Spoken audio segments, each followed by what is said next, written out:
You'll see that it's a very nice page. You can edit these backgrounds here and change them to anything you want. We just simply have 4 different images and they just continue to rotate on a slider.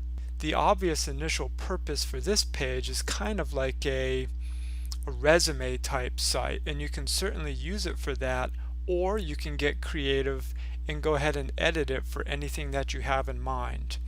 So we're going to take a look here. So first we have the nice navigational menu here along the top, and you'll see that when you click it, it's a nice sliding type effect. And then at the very end you have a contact form which integrates with your database.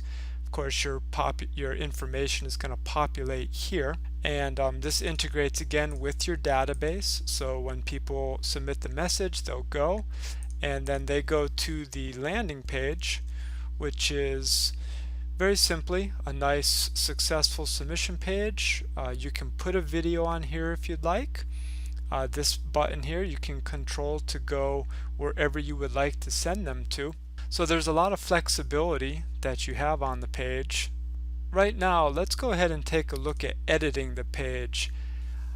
I do believe that this is going to be a little more sophisticated for a number of people, and so we are going to offer some of our programmers and designers to work for you if that's something you would like, unless you have your own people that will do that. But let's go ahead and take a look at the page in general. So I'm going to click on the edit the page settings, and it's just like many other pages. What you'll have is your metadata that you'll be able to edit, your form data, and then your page data. We've defaulted it to lead group 0000. To create an autoresponder series for this is something that you should do, since it's such a personal scenario, or even if it's a company. Now you're certainly welcome to reassign it to any of the autoresponders that are on your system, but as a default we have just decided to do the base one. We do have the redirect URL set up to default to the landing page. And then if you look at the WYSIWYG editor, you'll see that you have those navigational titles at the top. So depending on the project you'd like to use this page for, you can edit those, and then those are going to coincide with different tags that go down the page. So even here where it says skills, even if you change that to another word, when it's clicked on, it's still going to go to skills. And so you can also change this to be synonymous with the top navigation, and it's still going to redirect because there's a link in the code that is directing it to there.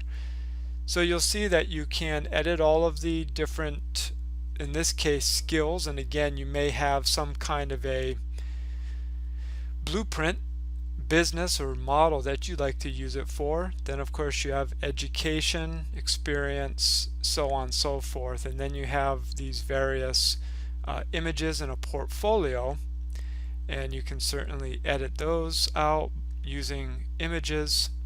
One thing I'm going to show you is, say for example this portfolio is something that is too much for you. You don't have enough information to be able to utilize that section. So this is one part of the code. I'm going to show you how to make the portfolio disappear, as well as the portfolio button on the navigational bar. So we're going to go into the HTML code, and here you'll see the portfolio link. This is the portfolio link right here on the top navigation.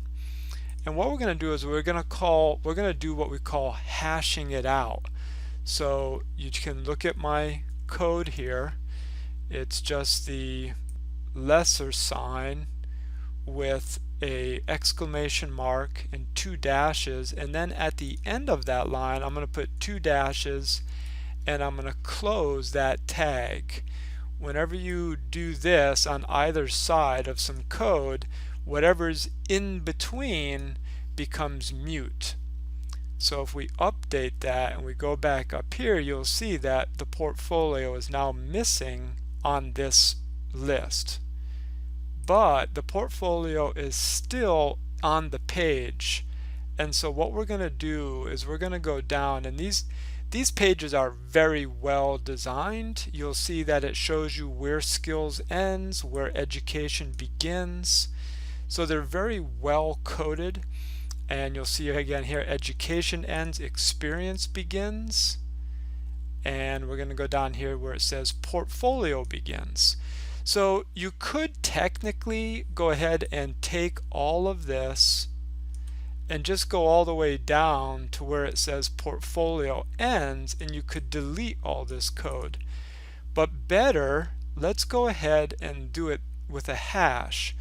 So here we see portfolio begins, and we're just going to enter, and we're going to create that opening of a hash, and then we're going to go down to the end of the portfolio.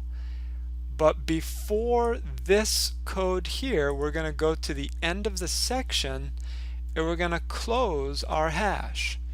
So now we're going to update that page, and what I'm going to do is I'm just going to go ahead and save the changes. And now when we look at that page on the internet, you'll see that the portfolio is missing at the top. And you'll also see that if we go experience contact, there is no portfolio.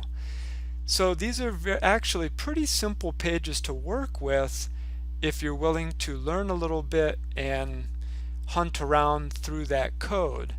So you can do that for any of the sections where you see where it says begin experience, end experience. Again, you can hash this section right out of here if it doesn't fit in with your blueprint, or you could hash out education or skills. And then of course you're going to be able to go in and just type right on the text. The portfolio section is the most complicated to work with, and so I wanted to show you that section. But you can apply that to any of the other sections. And as I said, we have staffing that is available for you to use for any programming coding needs. Now let's go back to the page, and I'm actually going to unhash that code because this is actually the master template. So again, I just deleted the hash on either side, and now again I'm going to go down to where the portfolio was, and I'm going to take off the beginning, and I'm going to take off the end right here. It moved a little bit, but we find that little arrow, we delete that. We're going to update our page, and we're going to click Save Changes again. Now we'll go back to our page, and you're going to see that the portfolio now appears, and we also have a portfolio section. So this is a first class. And the other thing I want to show you is that this is written in responsive code, and what that means is it's super mobile friendly. So the way to test if a web page is mobile friendly is you take your browser window like this here, and what we do is we continue to shrink it like this, and what will happen is at certain points of shrinking it, the page will actually begin to change. You see that right there at that point the navigation is no longer there. This is probably about the width of a tablet, but see the menu actually comes into this little area here, where if you click, now you have the menu. Also, you'll see that the photo came down underneath, and the skills, instead of being across, start to fall into a list. Same with the education. Instead of a horizontal, it's now a vertical, and the same with the rest of it. Then if we keep shrinking it down, we're going to get to a point where we see that the page is very narrow. We still have the navigation that pops down here. You'll see the name has shrunk down, the button is still here, and then you've seen that the font has gotten smaller, the image is there, and as you go down everything is well listed. So there you have it. We took a look at 0062. I showed you how to hash out a section. You'll be able to simply edit the text, and then of course in our page variables section, as always, this is where you're going to be able to change the background images here by putting in new values. And as always, I would go to our background images to pull the 5-digit numbers. So if you wanted to have a bunch of birds or instruments or horses or whatever you would like to put there, you can use those images. And then of course on the corresponding landing page, you'll also be able to edit the call to action text on the button as well as the redirect URL of that button. If you have any questions, create a ticket over at leadcapturepageboshelp.com.